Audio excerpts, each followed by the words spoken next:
Most people think fatigue, puffy eyes, and a sore back are just signs of getting older. But what if they're your kidneys whispering for help before it's too late? Every day I meet people who believe decline is inevitable after 50 until they learn that much of it isn't age, it's warning. I'm Dr. Brian, and welcome to Channel Vital Science for Seniors. Today I want to show you how 5 small morning habits, each taking less than half an hour, can lower high creatinine, protect your kidneys, and even improve your GFR, the number that tells us how well your kidneys filter your blood. These aren't fads or miracle pills. They're simple choices, proven by research from the University of Wollongong, that can help you wake up each day with more clarity, steadier energy, and a kidney system that thanks you quietly for the care it's finally receiving. When my patient Margaret first came to see me, she was 68 and convinced her kidneys were failing beyond repair. Her creatinine was climbing, and every afternoon she felt exhausted. Yet when I asked how she started her mornings, she smiled and said, "Oh, with a big mug of coffee, can't live without it." What she didn't realize was that her kidneys had been running a marathon all night without a drop of water. Imagine an engine that's been grinding for hours in the dark, oil thickening, gears straining. That's your kidneys by morning, filtering your blood through microscopic tubes that depend on fluid to function smoothly. The first and simplest act of repair begins the moment you open your eyes. Within 15 minutes of waking, drink 8 to 16 ounces of room temperature water. Nothing fancy, just pure, gentle hydration before your phone, before coffee, before anything else. The science behind this is beautifully simple. During sleep, you lose water through breathing and sweat. Your blood becomes more concentrated, like syrup instead of wine, and your kidneys have to push harder to clear out creatinine, that waste molecule left behind by muscle activity. When you rehydrate immediately, you thin that blood again, easing the kidney's workload and letting filtration happen the way nature intended. A study from the University of Wollongong reviewed 68 randomized controlled trials and found that proper hydration alone could lower creatinine levels by about 0.43 milligrams per deciliter in 12 weeks. That might sound small, but in kidney terms, it's the difference between a stressed organ and one beginning to heal. And why room temperature water?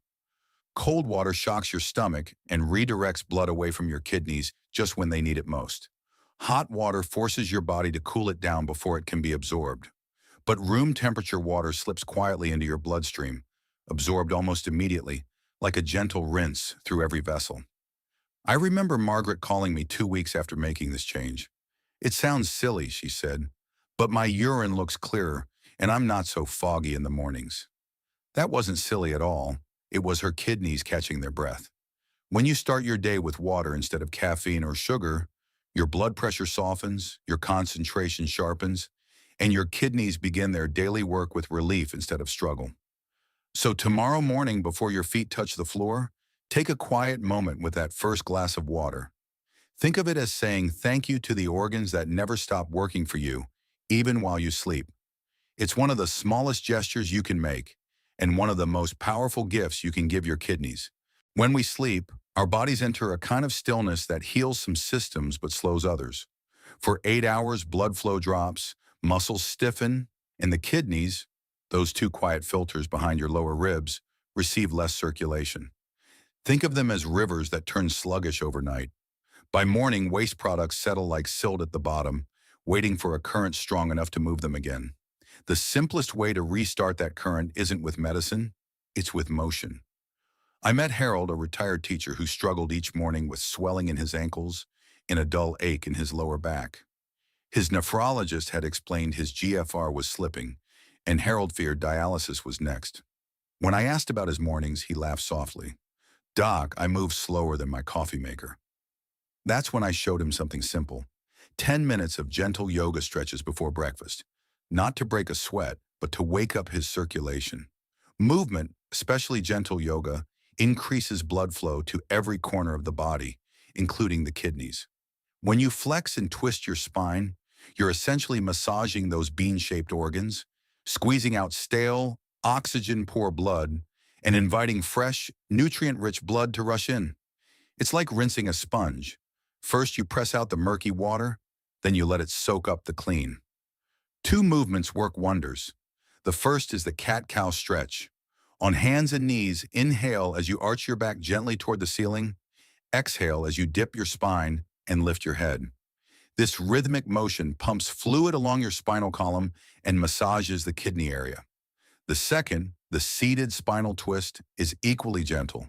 Sit tall, cross your right hand to your left knee, and slowly turn, breathing deeply. Each twist is like wringing out tension and toxins. A large meta-analysis of 78 studies confirmed what many of us observe in practice. Regular physical activity lowers the risk of chronic kidney disease by about 18%. But beyond statistics, what matters is how you feel. Harold began these movements every morning, just 10 minutes before breakfast. 3 months later, his blood pressure dropped by 10 points, his swelling eased, and his latest lab showed a modest but encouraging improvement in kidney function. More than that, he smiled when he walked in and said, "I finally feel awake before the day starts." Gentle movement does more than move blood. It signals to your entire nervous system that it's time to rise, not rush. It eases stiffness, lifts mood, and reminds your body that you're not aging into stillness, you're moving into strength. You don't need a yoga mat or fancy poses. You just need breath, patience, and a willingness to stretch into your own life again. So before you reach for your phone or step into the kitchen, give your kidneys 10 minutes of movement. It's not exercise. It's an act of gratitude, a way of telling your body, I'm still here and I'm still capable. When it comes to kidney health, what you eat after waking can either help your body heal or quietly burden it for hours. Most of us don't think twice about breakfast. It's habit, routine, maybe even comfort. But for people over 50, especially those with rising creatinine, the first meal of the day is far more than fuel. It's a message to your kidneys about whether they can rest or must struggle. I remember Elena, a retired nurse in her early 70s, who came to me complaining of constant fatigue. Her creatinine was creeping upward, and she was terrified she'd lose her independence. She proudly told me she started every morning with a healthy breakfast, a bowl of bran cereal with milk and a glass of orange juice. On the surface, that sounded fine. But hidden in that meal were phosphorus, potassium, and sugar levels that made her kidneys work overtime before 8 a.m. The truth is, kidneys prefer gentle nourishment, not heavy workloads. They process waste from protein and minerals, regulate sodium and potassium, and maintain your body's delicate fluid balance. When overloaded, especially after fasting overnight, they strain, like trying to filter muddy water through a fine sieve. But when you choose foods designed for kidney health, you help them filter more easily and even repair subtle damage over time. A landmark study from the Karolinska Institute, which followed 2.7 million people, found that those who consistently ate a balanced, kidney-friendly breakfast had a 21 to 22% lower risk of developing chronic kidney disease. So what does that kind of breakfast look like? Start with protein that's easy on the kidneys. Egg whites. They provide high-quality protein with very little phosphorus, unlike yolks or processed meats. Pair them with antioxidants, nature's defense system for your kidney cells. Blueberries, strawberries, and blackberries are rich in anthocyanins, compounds that shield your nephrons from oxidative stress. These tiny fruits act like bodyguards, neutralizing inflammation before it can scar kidney tissue. If you like fruit but worry about potassium, choose apples, grapes, or watermelon. They're refreshing, hydrating, and safe even for those managing kidney disease. Add a handful of spinach or a slice of avocado for gentle anti-inflammatory fats. The key is moderation. These aren't forbidden foods. They're allies when balanced thoughtfully. Sodium is another hidden villain. Many breakfast foods, cereals, breads, even healthy oat packets, hide hundreds of milligrams of salt. Keep your breakfast sodium under 300 milligrams. It sounds meticulous, but over time, this small effort protects your blood pressure, your fluid balance, and the microfilters inside your kidneys. Here's what I told Elena. Try scrambled egg whites with fresh berries and one slice of low-sodium toast. Or Greek yogurt with blueberries and a sprinkle of chia seeds. Within a few weeks, she noticed more stable energy, fewer afternoon crashes, and, most importantly, her creatinine levels began to level out. It's like my body stopped fighting me every morning, she said. Food is medicine, but it's also communication. Every bite tells your body what kind of day it's going to have. When you eat with your kidneys in mind, low sodium, moderate protein, high antioxidants, you're giving them the message they've waited decades to hear. You're safe now. You can rest and repair. So tomorrow as you plan breakfast, think of it not as a diet, but as an act of care. Because when your kidneys feel supported, your whole body begins to thrive again. It's remarkable how many kidney problems begin not with food or water, but with something invisible: stress. Every morning, our bodies wake to alarms, bills, news, and worry. And before we've even left bed, our kidneys are already under attack from the hormones that stress releases. Cortisol and adrenaline surge like sudden storm winds, tightening blood vessels, raising blood pressure, and forcing the kidneys to filter under strain. In fact, studies show that this narrowing can cut blood flow to the kidneys by up to 30% within minutes. That's not anxiety, it's biology. One of my patients, Robert, 71, told me, "Doctor, my blood pressure is perfect at night, but every morning it shoots up." I asked about his mornings. He laughed and said, "I check my phone, read the news, and start worrying." That's when I introduced him to one of the simplest yet most powerful tools in medicine: diaphragmatic breathing. This technique doesn't just calm your mind, it changes your body's chemistry. When you breathe deeply into your diaphragm, your belly expands first, not your chest. This activates the vagus nerve, the body's natural brake pedal, which slows the heart rate, relaxes blood vessels, and signals the parasympathetic system, the part of you built for healing, not fighting. Here's how it works. Sit comfortably, feet on the ground, one hand on your chest and one on your belly. Inhale through your nose for a count of 4, letting your belly rise. Hold that breath for another 4, then slowly exhale through your mouth for 6 counts, feeling your belly fall. It's simple math for the body. Longer exhales equal deeper calm. Do this for 5 to 10 minutes each morning, ideally after you hydrate, before you open your phone or begin your day. A randomized controlled trial published in Frontiers in Psychology found that practicing deep breathing for 6 weeks significantly lowered blood pressure and improved kidney function markers among older adults. These effects aren't just short-term relaxation. They create real physiological change. As cortisol levels drop, kidney circulation improves, inflammation subsides, and filtration efficiency rises. Robert took the practice seriously. He set his morning alarm 5 minutes earlier, sat by his window, and just breathed. 3 weeks later, he came back smiling. "It feels like my mornings start with peace instead of panic," he said. His readings improved, and his creatinine trended down slightly, a small victory that mattered deeply. The beauty of this practice is that it asks nothing from you except presence. You don't need equipment, experience, or energy, only willingness. Some people like to imagine their kidneys breathing along with them, expanding gently on the inhale, releasing tension on the exhale. It may sound poetic, but the connection is real. Your organs respond directly to your nervous system's rhythm. If you can do this even 3 mornings a week, you'll begin to notice subtle shifts: calmer blood pressure, steadier energy, clearer thoughts. And in the quiet space of those few minutes, something else happens. You realize that healing isn't always about doing more. Sometimes it's about allowing your body to slow down and remember how to function in peace. So tomorrow, before you let the world rush in, take 10 slow breaths. Your kidneys, your heart, and your entire nervous system will thank you with silence, the best sign that they're finally at ease. If there's one habit most people resist changing, it's their morning coffee. I understand. It's warm, comforting, and feels like the engine starter for the day.